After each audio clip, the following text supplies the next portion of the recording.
This is Hannibal back here from the HannibalTV.com. Former WWE Tough Enough star Daniel Rodheimer, who I used to be friends with in Deep South Wrestling and actually wrestled once. And I think he's underrated as wrestler. He was tough. He was able to take a beating. He had a lot of heat because supposedly Stephanie McMahon liked him, and as you can see here, he has a superstar look. He was tall, he's still lean, muscular.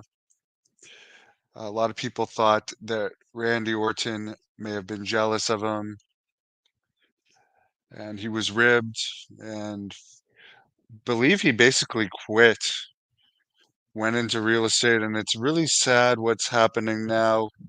He's 45 years old, living in Texas. I guess he's out on bail. He's been indicted on murder charges related to killing this man,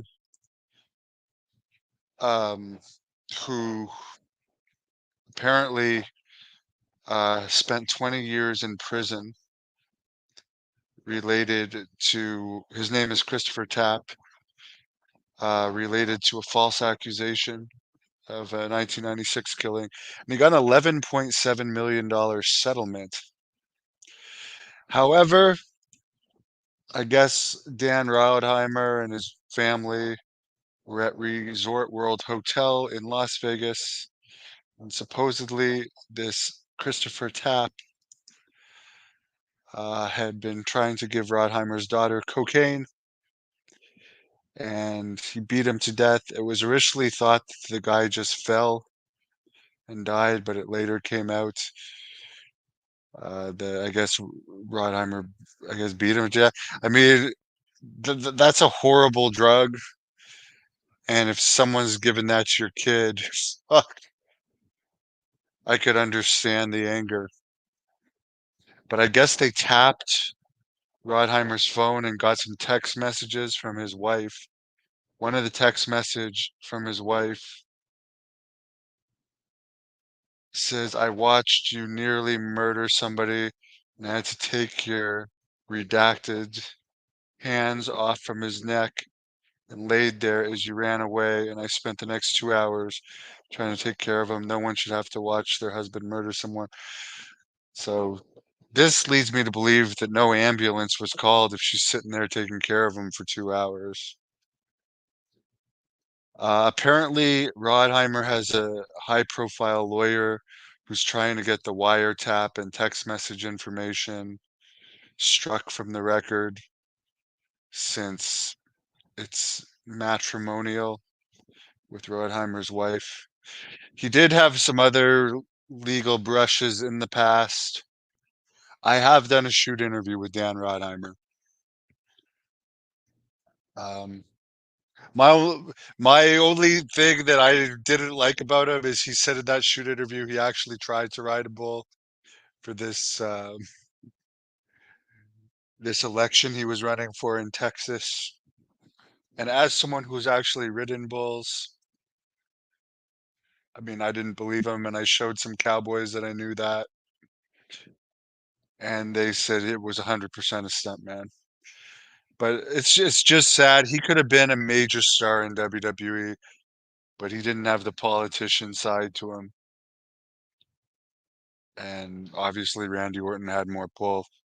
In other wrestling news, apparently we've seen that Jordan Grace appeared in the Royal Rumble. Matt Hardy's now in TNA, and a lot of people think he's going to go to WWE. TNA airs on the Endeavor streaming service. So while they're not part of Endeavor, which is the parent company of WWE and TKO, um, or sorry, I think they merged, but it's all part of TKO. This streaming service. And by the way, apparently TNA only got 500 buys on their last pay-per-view. But that's the connection. That's why. Well, first of all, they rarely even get a 0.01. I'm not hating on them. I'm just stating facts. But why WWE like doesn't care about showcasing their talent? There's no threat there. And by the way, just for a quick plug, I did an update on my experience in TNA today for my draft book, but I'm not done with the news yet. Brandon Thurston, who was recently in a podcast on this channel with John Paz, has released the gates of all the WrestleManias. Uh, so I'll read them off. It's some of it's pretty interesting. 1985, 1.5 million for WrestleMania 1. I won't read all of them actually. WrestleMania 2, 1986. It was in 3 places. So 1.1 million to 3.1 million is the estimate. Here's the interesting thing. 1991. I'm only going to read the outliers here. 1991, WrestleMania 7, 700,000 to 1.7 million is the estimate. 92, which was in the Hoosier Dome, 1.3 million to 2.8 million. That's a dome show. That shows you how cheap the tickets were. 1995, 800,000 to 1.5 million. 1996, which was WrestleMania 12, which was a terrible WrestleMania. 700, and everyone that says Bret Hart was so popular, 700,000 to 1.5 million. 97, again, this is before Austin took off, 800,000 to 1.6 million. Then 98, it starts going up again. 2009, WrestleMania 25, that was a big one. 7.2 million to 10.5 million. That was a record. In 2012, WrestleMania 28, 8.3 million to 11.3 million. Then it just 2013, WrestleMania 29, 11.3 million to 15.2 million. WrestleMania 2019, WrestleMania 35, 16.9 million to 20.6 million. Last year's WrestleMania 2023, 21.6 to 22.1 million. And then they just blow it away this year with The Rock returning. 38.5 million. And of course, they're doing 2 nights in 2023, 2024. So that's one of the reasons why it goes up. And ticket prices have just gone crazy lately. Dennis, it's it can be as someone who has tried it before. It's not always good. It's a dangerous drug, and I wouldn't recommend anybody do it. 100% don't do it. It's very bad, and especially for kids, stay away from that. It destroys lives. Jack Kilby checking in from Mexico, where I believe he was scouting talent at the big CMLL show last night, the 38th anniversary show. If you're wondering where he's been, is that Val Venus?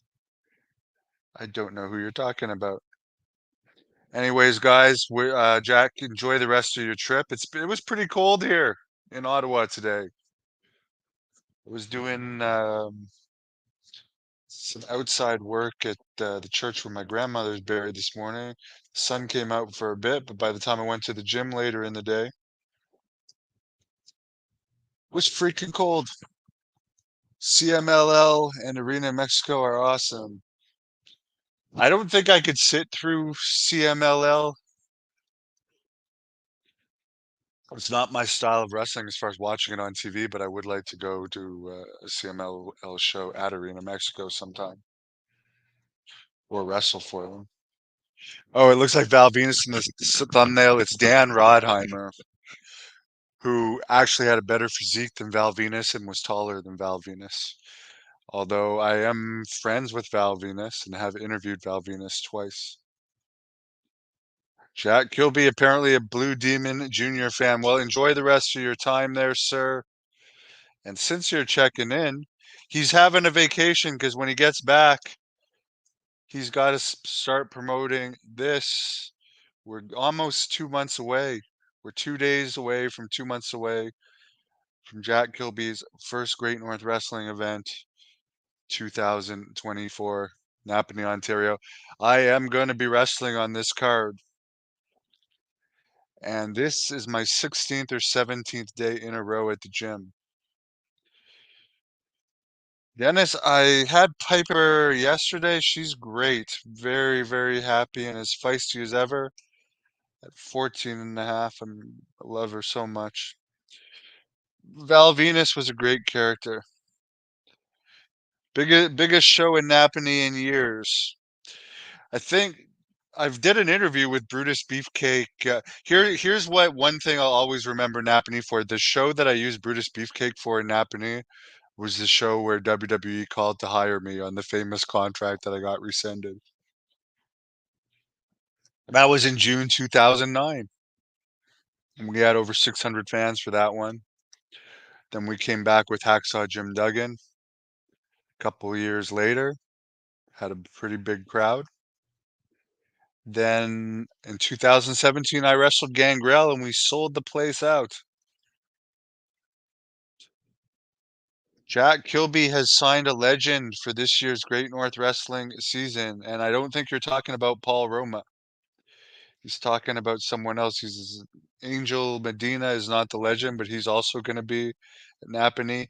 Mario Mancini is not the WWE legend. That's going to be on the next GNW show after this.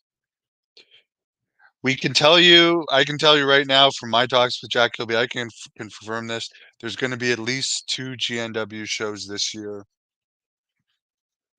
We'll see how the first 2 goes to see how it goes beyond that. But if you want to support Great North Wrestling and have us run more or Jack run more, because I'm just airing it. He's the one putting these events together as executive vice president.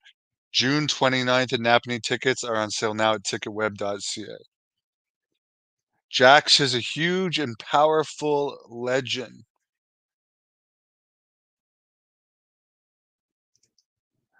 Dennis, I don't know who Tom Taylor is. I'm sorry, I have no idea who that is.